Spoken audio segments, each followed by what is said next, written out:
Should the Cavs be concerned about the Bulls? Skip, I'll give it to you. Well, sure they should. And Stephen A., I've told you for years on this show that I always value NFL preseason games far more than I value NBA preseason games. But this was the rare, fascinating preseason NBA game to watch because of two factors. For the first time ever, the Cavs' new big three played together and started to find out, and we could watch, whether they could play together. What will be their new roles? They played high minutes. They played hard in this game because they were going against the team that will be their nemesis, perhaps, and their arch rival. And we saw Derrick Rose, for the first time in 2 years, put the pedal all the way to the metal in ways he did not through the World Cup stretch, where there were some whispers about, is he ever going to be quite the same? He was as explosive as ever and played with a confidence, a spring off that bad knee, both bad knees, confidence I had not seen from him in 2 years. Now, quickly back to the Cavs, who did click right away in ways that I didn't see the Heat new big three click in their first year, where they, you know how much they struggled through most of the first year. They clicked right away.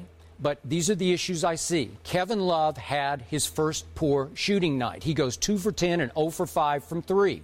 Kevin Love's going to have a hard time because he's going to suffer, as people have talked about, the Bosh syndrome. Even Bosh talked about what he went through his first year because Kevin Love isn't going to get as many shots as he got for the T-Wolves. And when he does get those shots, he knows he had better make them.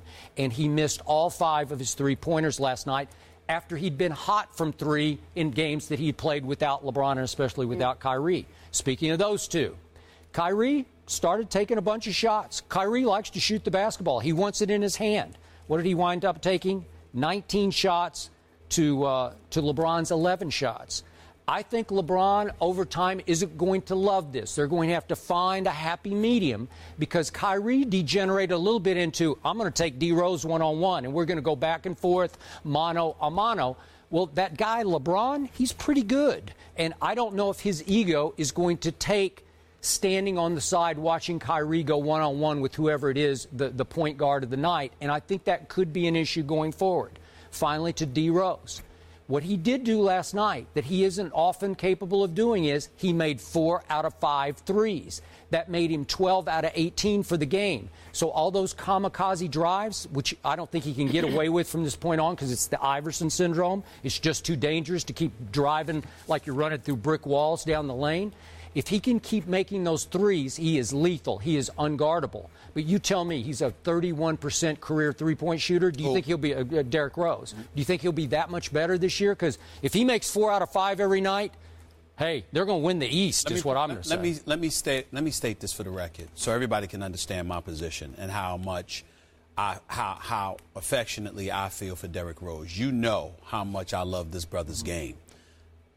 I contend to you that even with the big three in Miami, if Derrick Rose were healthy, there is no way in hell that the Miami Heat go to 4 consecutive NBA Finals.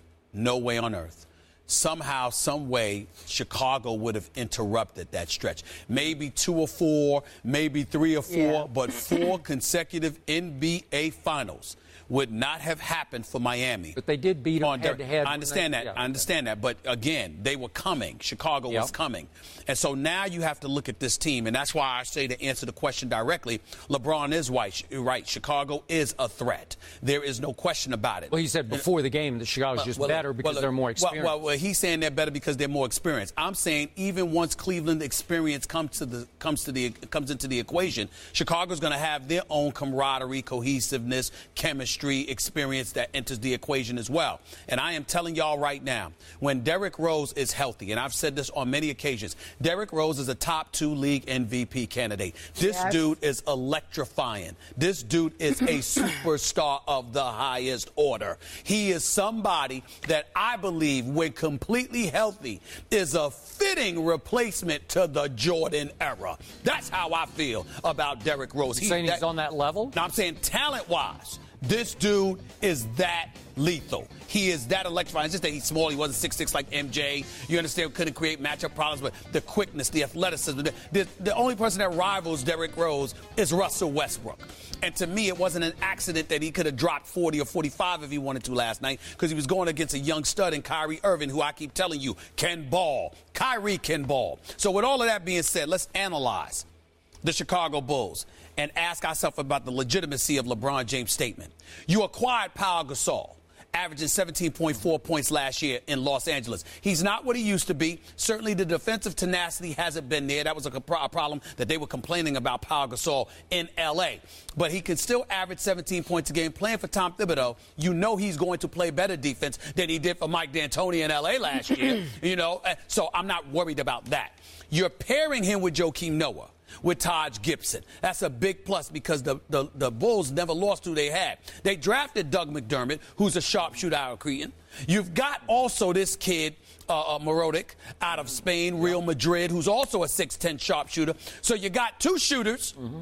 You added Derrick Rose and Pau Gasol, and you didn't lose Jimmy Butler, you didn't lose Joakim Noah, you didn't lose Taj Gibson or any of the crew that you had. Chicago is legit. If Derrick Rose is healthy, I believe in some people's eyes, Chicago is a legitimate favorite to knock off Cleveland and come out of the East. Now, with LeBron, with Kevin Love, with Kyrie Irving, give them some size, make sure they play some defense, and obviously Cleveland is who you flow with. You flow with them.